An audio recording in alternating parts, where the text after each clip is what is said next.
You see, at 60 and above, your greatest enemy is not really your age or aging, it's the chair, that thing to lean on, that thing to sit on for a very long time, for a very long time. Because sitting too long has that tendency to make you a prisoner of your own body. And that's not what you want at this age bracket and above.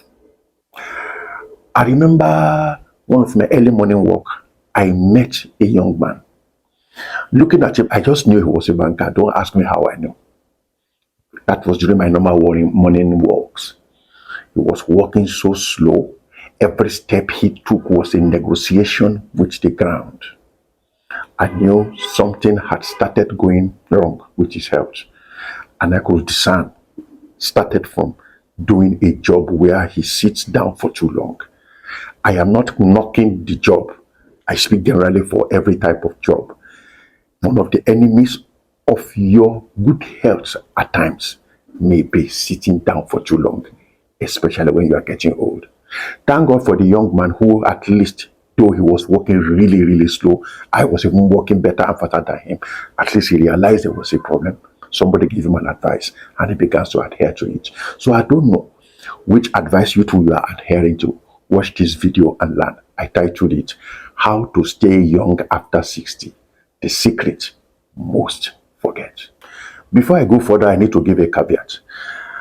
Please, if anything I'm saying here runs contrary to what your medical doctor say, your body tells you, or maybe your psychologist or some of the experts out there on age say to you in the health industry and more, please follow what they are saying. What I'm about to share, take it with a pinch of salt. I'm only sharing from the little I know concerning my own experience. So take seriously to what your doctors say and don't go start doing what your body may not cope with or give you health issues. Do have that in the clear. I am not a medical expert. I know the tendency for one to like to sit down starts from when your body starts to hurt. You get up, you feel that thingy thing on your back, or you stand for some time and your lower back begins to tell you you need to sit, or your knees begin to hurt you, or you discover that climbing the staircase becomes a torture. There's always this sign that your body starts giving to you to encourage you to go sit down. The more the tendency to start having greater health issues and have more drugs to take comes in. So sometimes, even with the pain, try, even if it's to be moving like that young man who was moving with so much slow distance, it is still better. It will still keep all your vital distance, your body, your arm, your legs, everything, at least get the wheels moving slowly, but at least it is turning. I don't know whether what I'm saying is making sense to you. Our people say the river that stops flowing becomes a swamp, and you know a swamp stinks. I'm not abusing you. The lesser you move and the more you sit, the more you have that tendency to become a concern for your children or all the loved ones around you. And when they notice you are sitting for too long, you don't like to move, and they are telling you move, or like they used to say in those days to one that I know who was in the old bracket, they call her push and start. Not in a malicious way, it's just a general joke they used to share among themselves there. So if you don't push her, she does not start. You see, when you begin to do that, what happens is that your children begin to get concerned, like I said, and then they begin to make decisions for you. When they make decisions for you, after a while, the decision making that started as a help becomes a control, and then you will start resenting it, and then they will start tagging you as being a stubborn old man or old woman because they are concerned from you, and from there things can spiral downwards and affect relationship. So do yourself a good world of good, even from this get-go. Start moving your body parts, get the oil into it, get the wheels turning. A little angle to what I've just said is that when you depend too much on your kids, they need to help you with this, they need to help you with that. The tendency is to see you as another load to carry. I say that, load to carry. So make sure You do not make yourself a burden, especially if you're somebody maybe like me who really don't like depending on people. You have to keep your body going, even if there's some pain, especially if it is not a death or a threatening kind of pain. Our elders say the man who allows his walking stick to become his legs too early will soon forget how to stand. And talking about depending on people, the tree that leans on another tree to stand will fall the day he stands on is not available or removed from him. So where I'm going with it, all this is this. I want to make some suggestion. Optimize your life. Once you are 60 and above, start optimizing your life to allow for, or let me use allow for movement, not sitting still or sitting down. One of the first things you can do is buy yourself a smartwatch. This kind of smartwatch that have like a sedentary, is it counter that, like my own smartwatch, every 1 hour you can buy Samsung or Apple. Every 1 hour it reminds you to get up, stretch. Some of them even give like my Apple watches, they used to give you a little exercise to do and all the rest. So buy something that reminds you to stand up, because when you start sitting, you may not know that you have sat on the same, you have been sitting on the same spot for too long. So buy a smartwatch that gives you that warning, and make sure when the warning comes, get up, stretch, and move around. At least move around until the watch tells you, yes, you have moved or something. Another thing you can do is buy a treadmill if you can afford it. That is, if you are living in a place where maybe like cities, so that you don't get knocked down by cars and all the rest. Buy a treadmill if you can afford a very simple one, not a very sophisticated one with too many buttons and too many lights that you may not understand. Buy a simple one, and in your house, begin to walk on it, let the miles count and all the rest. Just start something slow. Another thing you can do is you can join a gym if you can afford to pay the monthly fees. I know when you get to that stage and above, you should start looking at what is taking more money out of you if it is not needed. But when it comes to your health, I don't think the extra expense of joining a gym, if you can afford it in you, is too much. Why? Because the gym is different from the treadmill at the house. When you don't feel like going on the treadmill in the house, you can just go and do something else. But in the gym, once you are in there, or you have, especially if you are very friendly with your gym instructor, you get a phone call from him. Daddy, we've not seen you. Mama, we've not seen you. What is happening? They can even say, can I come and pick you? If you're very friendly with them, they will help you you'll get into the gym. You don't have to compete with the young men and women you see there. Just do your part, and after some time you become everybody's darling in that gym, because you impress them and all the rest. You discover that you will feed off the energy of what the young women and men are doing there. Like I said, I didn't say get into the gym and start doing things yourself. When you get to the gym, work with your gym instructor, and of course with the advice of your doctor, which kind of exercises you can do and how long you should do them. Another thing you can do is, if you have loads of cash, is why don't you pay for a gym instructor to come to the house, and the two of you do the private exercises together. If you are not the type who, like for example, if you are very sensitive about the shape of your body, not that anybody will mock or laugh at you, I don't see why anybody should laugh at you at that age bracket, but if you're very sensitive about, maybe you don't like some of your body parts to show for reasons best known to you, you can pay for a gym instructor to come to the house to do your exercises with you. If you can afford it, why not? So the options are there. Though I have a treadmill in the house, but I still go out in the evening to walk, because I just want to meet with people, and there is nowhere I walk in my area I don't end up with good evening, sir. Good evening, sir. Oh, how are you? How now day? Oh boy, how far? What's in the happen? Greet people and all the rest. It makes it a bit more interesting than just walking. But whatever environment you find yourself, maybe it's a park, walk to the park, you start getting to know people who are doing the same thing like you. It start giving you new friends. You start discovering that some people also work maybe in the evening or in the morning like you do, and you start making friends with people. There is this machine that we call the shaking machine. I think if you can afford it, buy it. It's very good for the body. This machine that vibrates all your body parts when you stand on it, it's vibrating and all the rest and all the rest. I'm sure you'll have seen it online. If you can afford it, buy it. It will also help you shake the whole ekbeje out of your body, your blood, your bone, your joints. Shake all the ekbeje out of it. You understand me?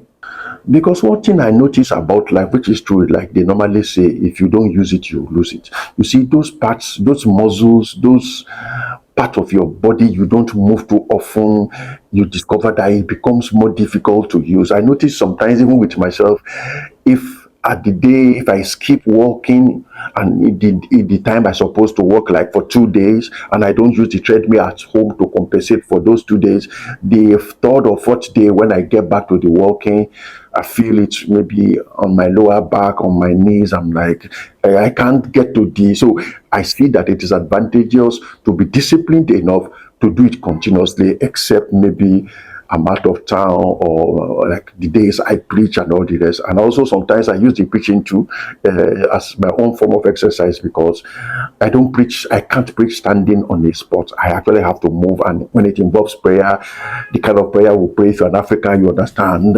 Yes, hey, you deserve. That is a bit of exercise for me too. But if you don't have that advantage, then make sure you create a walking regime. I didn't say running. If you can run, it's also good, but at a particular age, don't overdo whatever I've said. I'm just telling you, I'm not a medical expert. I'm only sharing from my own heart and experience what I know. Make sure you follow your doctor's advice before you do anything. But just make sure you get your body moving. Another advice I will give to you that will help you stay young is learn to do things for yourself and by yourself.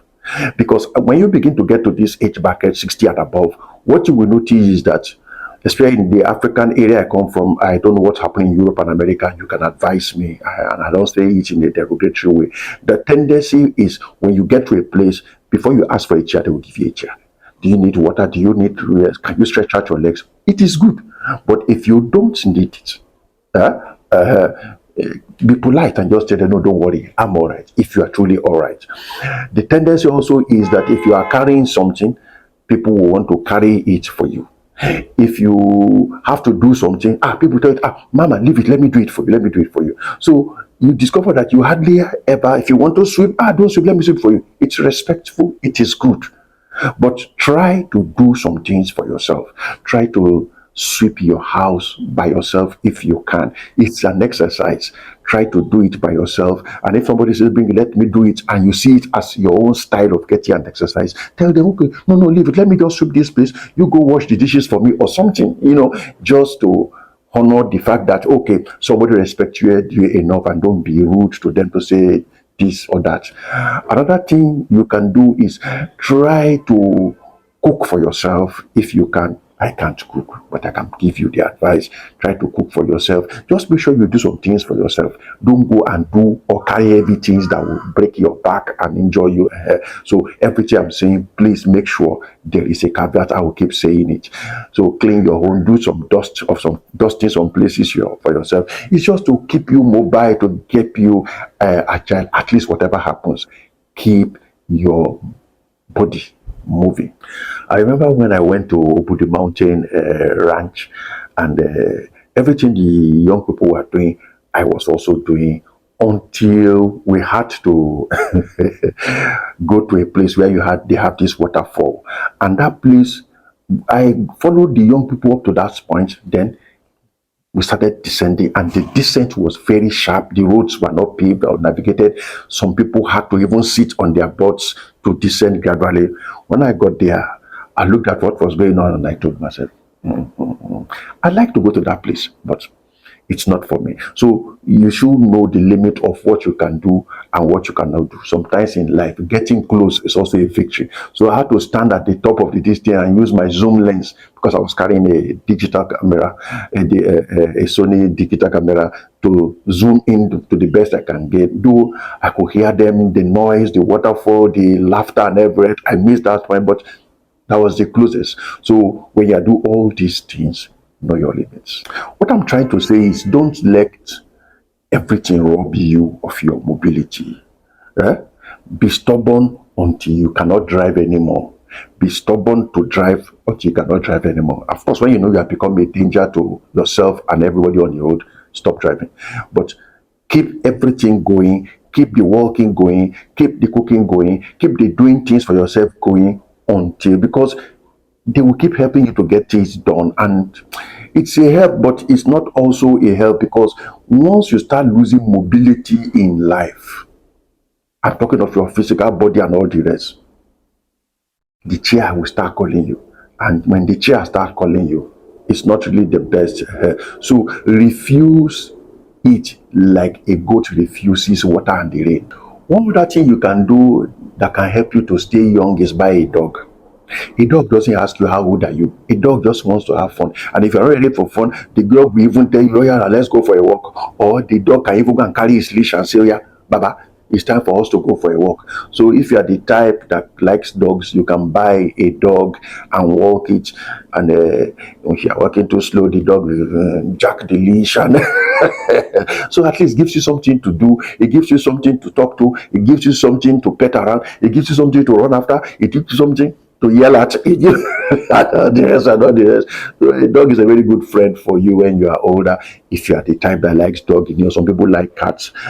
I'm more for dogs than for cats. So it helps you, because it will get you moving. You need to feed it, you need to care for it, you need to run after it, you need to pull it, it needs to pull you, it needs to take it for a walk, it needs to take you for a walk, whoever is doing whatever. And you can both sit down and talk to each other and look at each other and you talk to you. Are you looking at me like that? So yes. Another thing you can do to stay young at after 60 is have a little garden. You take care of yourself. You can plant vegetables there, which will in turn help you to eat healthy. I'm talking of organic. You can have a little small poultry. They don't have to be the cage type. You can leave them free range, put a fence in the little corner you have. Make sure you follow your city health laws and all the rest, and don't make it a problem for your neighbors, like we have experienced some places. So if you feed them and it's an organic thing, it keeps your body moving, the little hoeing, the little weeding, your body part is moving, you are bending, you are standing. Don't do any strenuous things. Just get a hobby that makes you get off the chair, makes you get off the bed, apart from just going to get your coffee if you're a coffee drinker like me, or make your tea. Any other thing, get some sweat out of the body, get some strain or some, these things that just keep the body, after some time you begin to feel all right, you're not as old as you think. Old age is not sickness, it's just a maintenance in need. So you need to wise how you just keep moving. This one is optional, but it helps. You can babysit your children. I have a grandma much older than me next door who has twin children to care of. Those children are a handful. Twin children, they are a handful. They keep her, don't climb this, don't touch that, don't this. So when her daughter leaves them with her, so they will keep your body moving and all the rest and all the rest. So if you are the type that can say, okay, bring the kids over, I'll take care of them for you. If you can, because sometimes too, if you are not careful, they will now start dumping all their children on you, and it's another thing again. So the extra demand these kids may put on you, I think it could help you keep your body parts moving. So it's a thing that you may explore, but make sure you do not become the dumping center, official daycare for everybody. Then that's another problem. Another thing that can help you stay young is watch the language you use. You have to mind your language, especially if you are the type who worked in a setup where before you retired, they had seminars they did to you, and after the seminar you begin to pick the lingo of the seminar. I'm now a retiree, I'm now getting old, my expenses and bills are getting much, my health bills are shooting up, my this, you see all these, I am old, I am tired, I am old, I'm getting old, I'm now a retiree, I'm now a retiree. You are saying some things to your body that are not good, because words have a tendency, and they can build a prison for your mind, and if the mind is in prison, the body will soon follow suit. So use words that give your body energy. Use words that speak more life. Don't stop talking about I am now retired and all the rest. Sometimes, for me, like, I like standing with the young ones. When they were talking, they ask you questions that gives you mental exercise. These young ones, especially these Gen Zs, they will ask you some questions. You need to scratch yourself, scratch your head. Where did this tiny little human being, how did he come up with this kind of question? It tasks your mind. Sometimes they give tasks to your body to see if they are standing. I try to stand with them, so we stand there and we talk together. I feel like I'm one of the boys too now. I'm just the king of the boys, maybe.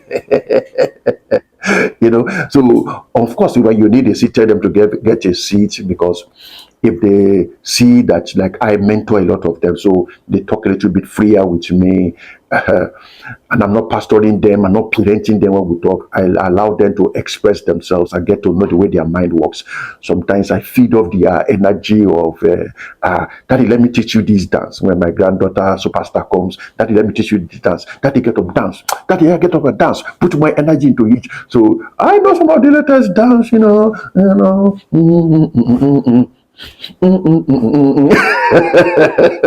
I do, because they come and they drag me. Even sometimes when I'm doing this video, that is put more. The thing doesn't have more inside it. So it helps you to, part of the things you do when you rub minds and you stay in the company of these young ones, and they don't see that you have a rod in your hand to hit their head. I'm using that word literally, I didn't say go and hit anybody's head. It helps you. I'm for reading the Bible. I'm for sitting down to do study work. But I notice as you get older, the tendency to sit doing that study work for hours is there. Before you know it, you are not moving. You are just staring at the computer. You are studying, you're holding the Bible and you are reading. I'm not against reading, but it can make you sit for too long. So sometimes I will advise, buy audiobooks. When you buy audiobooks, put in your earpiece, of course, in a safe environment, take a walk and listen to your audiobooks, audio Bible, and all the rest. And if you still feel like you must sit to read, I'm not against sitting to read. You can get a park, sit down at the park, still read sitting down, and all the rest. And as you sit reading, after some time, you get up, you move around, you come back, you sit again. On your way back, you are listening to a podcast, or you are listening to Pastor Ovyay telling you how you can stay young even when you are 60 and above. You're listening to me on your YouTube earpiece and stuff like that. Well, let me warn. If you don't take what I'm saying seriously, there are some little things that may happen that you may not like. If you don't keep moving, if you don't sharpen your movements, your kids will be watching you and like, she doesn't move. We better take a decision here. If you don't want that, be agile, be sharp, get yourself organized. Don't let them find you sitting on the same chair, on the porch. That was where you were sitting in the morning when they were leaving for work. 6 in the evening, they return back from work. That is where you were still found. They begin to wonder that, so you didn't live here. Maybe you went out, you went back into your room, ease yourself and others. Don't create situations that will make them say, this guy is getting old. We need to do something. Like I said before, at first it will look like they want to help you, which is not wrong. They are genuinely concerned. The help will now become control. And the control, if you are not the type that wants the kind of decisions that come with it now control you, you may end up in a place that you don't like. I don't want to mention some things. Those of you in the Western part of the world, you understand what I'm trying to say. They can take some decisions for you. Our people say, if you don't paddle your own canoe, don't complain when the canoe start hiding in the wrong direction. There's a young old man around me. I think he should be about 85 or so, if I'm right. He still goes to his farm, rides his bike to the farm, still tends his crops. He hires people to do most of the manual labor, but once in a while he joins with them there. He's there with them in the field. He gets the sun on him, gets his body to sweat. He does a little bit of muscle while the harder job the young men do it for him. So once in a while he sends me products from his farm, cucumber and all those kind of things that I also benefit from. His mouth straps, you see, once in a while when he comes around to our church, I give him the chance to speak to the people. This 80 something plus man doesn't even use a walking stick, he stands and he talks. It is because he keeps his body parts moving. I know of another story of one of our sisters whose grandfather at 90 something still rides his bicycle. His eyesight is okay, rides his bicycle around, climbs the mango tree. I did not ask you to climb a tree, but this is what happened. So you see, if you don't stop using it, you will not lose it. But if you just follow this, I am now old, I am now this, I am now that, I can't do this, I shouldn't do that, and all the rest, and all the rest, you discover that you will age faster. I know this video is long, but it is for you who is interested in what I am saying. We have an old lady in our church who dance the Owyay with all the young women. There's this dance, they dance in my area. Young women dance it with the waist. It's not an easy dance to dance. She still dances it with them and all the rest and all the rest. Sometimes when I meet her in my evening, when I'm taking my walk or so many other time I meet her, I don't like to walk with her. She's much, much older than me. I'm in the early part. She's in the latter part. She walks more briskly than me. Don't like to say that. So I don't want to match her stride for stride, so I don't tire out on time. So whenever we meet in the evening, she still calls me daddy, my pastor. Hey, daddy, good evening, sir. I say good evening. I don't want to work with her, so I will use that. So be going, be going, be going. I'll meet you up. It's because she still works faster.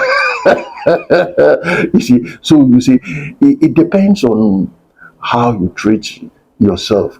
You see, this life of you are in the car, then you are in the office, there's an AC in the office, AC in the car, from the car to your house, from your house back to the car, you don't walk, you don't move around.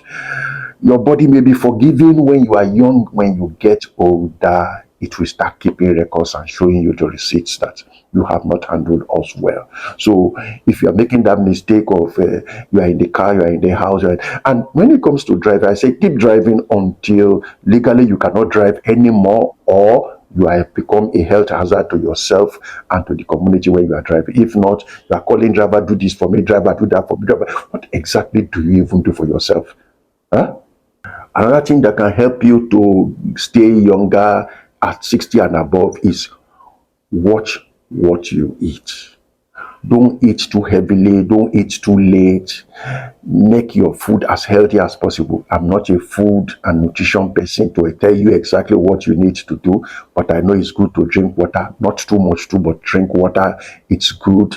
And eat natural, fresh, especially in this our African environment. It's easy to get organically grown food here. I don't know what is happening in all those US and America, the Europe and all the rest. But if you can, try to eat, forget about the fast food, sugar and all the rest. And then there's so much binging on drinking and that, this. When you are young, you can get away with it. But like I said, when you are older, your body will keep the receipts and start showing them to you.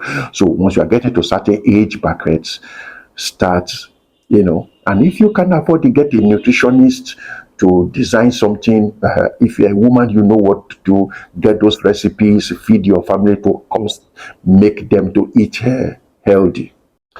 People say the goat that eats recklessly in the morning will meet with the butcher in the evening. Think about what I've said. Another thing that you can do that will keep you young and healthy is travel. Get a bucket list. Mine is not a bucket list, mine is a drum. I have too many places that I would like to visit that I have not visited. So get a bucket list and begin to tick them off over time and all the rest. The last journey I made to to Buddha Mountain Resort. I've been there about 3 times now. I'll still go there again whenever I have the chance. I just like the place. So while we were waiting for the tour bus, to position itself so we can start filing in, I was standing. I didn't know anybody in the group. That was our first time of meeting the entire group, and somebody not far from me made a remark. Is this Baba going with us? He didn't make it as to slight me or as an offensive statement. He was just curious. So I answered him. I said, am I too young to travel with this group? We all had a laugh. I became their baba, and we had the time. I didn't drag them down all the rest, but I didn't match them pace for pace. So we traveled. We all had a nice time. I gave them tips of life for those who asked me, and all the rest. So I enjoyed the journey. That's why I said I will go. I enjoyed the journey. Did everything with them until we had to go for that waterfall. So I told myself, I said, you know what we're going to do? Next time when we do, maybe what I will do is I will put an extra work into my gym life so that I want to at least get to the bottom part of that place where that waterfall is, descend with them, of course, climb back. Of course, know your limits. So, because the reason why I did not join them there, I just said to myself, that thing is too steep. I mean, they had to sit down to descend. The place is not paved. What do you do? But I want to do it. So I make sure I do my sit-up and exercise and everything before that time reaches and all this. I didn't say take risks with your life. I'm just telling you my own plan that next time I travel to that location, I'm going to experience it. Because the first time I really did not do it was because I was like, even if I make it down, will my knees be able to handle coming back up? I don't want them to have to carry me, because even the people coming, they are virtually just crawling to get up. But you could see them smile on their exhausted faces when they came up and met you. Daddy, you didn't come. Daddy did not come. Daddy knows his limits. I remember one time we went to Jos. There is a place in Jos town, that's Plateau State, Nigeria, where you can climb to a particular spot. At that height, you are just virtually looking at the whole city there. So I went with them, with Watu. We went on a private tour of Jos town, and we got to that spot. The Hausa tour guide showed us the place, and when we climbed to that particular spot, there's two rocks. You have to jump the rock to stay in the vantage position. The tour guide jumped. My friend that we traveled together jumped. When I got there,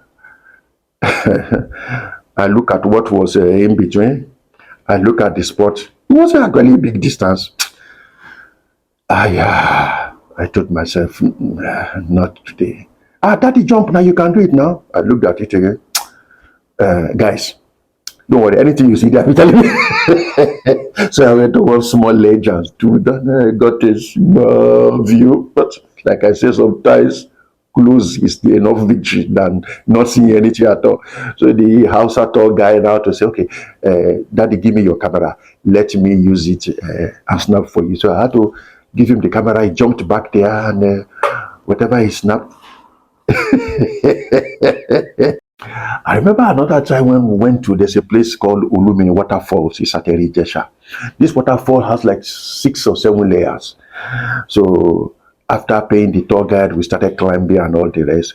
What gave me the energy to climb? Let me just tell you my cheat sheet. If I am walking and I'm tired, I will take my digital camera and begin to snap. Do as if I'm snapping. I'm not snapping. I'm not starting nothing. I'm resting my legs, allowing my legs to catch up and all the rest. When I've rested small, I continue to climb. I don't do race to the top. I don't do first to finish. I don't have any business. I don't have anybody I'm competing with. The young ones can do that. But I remember when we went to Lumen Waterfalls, there is this newly wedded couple we met, this young lady who just married, and traveling touristy places was part of their wedding distance. So we met there at the Olume Waterfall, I think the 2nd or the 3rd layer. So whenever I got tired, I was looking at this girl. If this girl can do it, how can they say me, a whole Pastor Ovyay, cannot do a thing that the girl is doing? So the girl became my energy source and all the rest. I did not know later that as the girl was discussing with me, that she was looking at me. I was like, if this old man can be climbing this thing, Then who am I to say I cannot climb it? So you see, we fed off each other's energy, and it's an encouragement. You have to just find a way of coping and enjoying yourself without putting a strain on yourself too much, so that the next day you don't now start beginning to lift up your legs and you're not complaining, and it becomes everybody problem. People will not begin to say, why did you go? Why did you go and climb there? Why did you go and do so everything is step by step, or like my wife used to say, one by each. So don't worry about the grammar. Mhm. So what is the bottom line of what I'm trying to say? You see, if you keep moving, life will still continue to give you options for your life. But when the river forgets how to flow, it will become a swamp and later be described as a stinking swamp. And all manner of things will start to be dumped inside. So life will give you options and extensions if you do not shut down early. Keep moving your body parts, because the day a man stops moving, the world begins to move on without him. And that is not your story. I've said so many things for a very long time. I want you to share your own experience, that as you got older, what happened? What are the things you are doing to stay fit and to stay young? Whatever you do, make sure you do only what your body can cope with, what your doctor will approve, what your body, if there is too much pain, stop. Don't try to impress anybody. So just pick whatever is useful to you in this whole long message that I've shared with you. Remember, I'm not a medical expert. Consult your doctor, your nutritionist, your health practitioner, your gym instructor, whoever it is that you need to talk to before you do any of the things that I've talked about here. So let me have your comments in the comment section. Stay fit, stay young. God bless you.